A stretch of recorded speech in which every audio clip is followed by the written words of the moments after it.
Alright, I'm making a small video.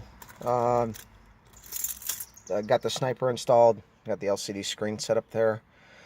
Some guys probably wouldn't want it there, but that's where I'm going to put it.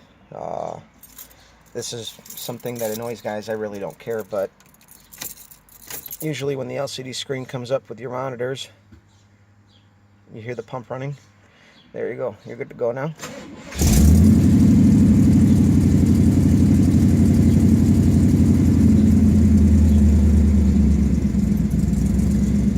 It's idling down now that it's found its parameters for the monitor. Multi-gauge. We go to sensors, which will give you your coolant temp, your fuel ratio, timing. It's a little bouncy. I need to recurve the distributor. Your intake idle air control position of it, RPM, volts to the system. And then if you click back, you can go to your air fuel ratio, and that gives you a little bit more of the inner workings of the system itself. Doesn't have the coolant temp, but it says coolant enrichment. It's at 100%. It's always learning. Obviously it's warm, so we're in closed loop. But yeah, it's really smooth. I took it for a drive. The only issue I got is it stalls out in reverse and drive, but I think my torque converter is damaged, and it's engaging way too soon, and it bogs on the car like 200 RPM, and the system I don't think likes to recover from that much of a drop. I noticed that on my boss's install on his Chevelle, it was dropping maybe like 50 RPM, and I think that's within range. Usually, even with a carburetor, it should be about 50.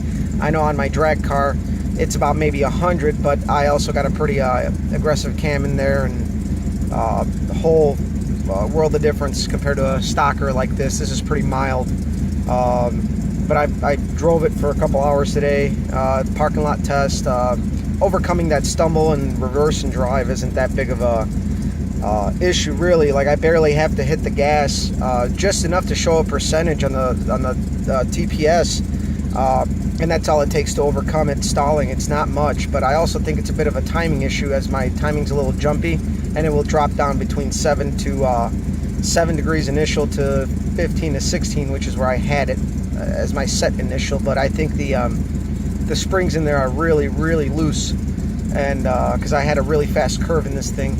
I think I'm actually going to throw in some stiffer springs, which probably wouldn't hurt, as this car is a fucking tank with a 308 gear.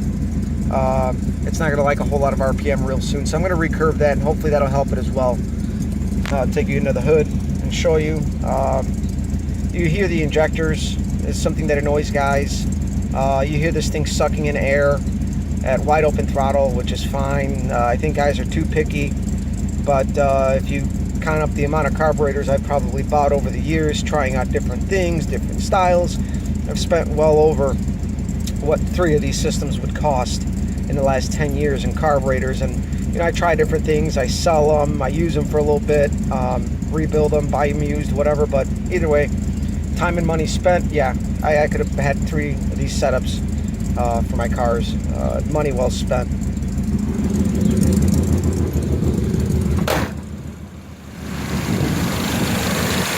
I don't know if you can hear the injectors running, hear them ticking a little bit, but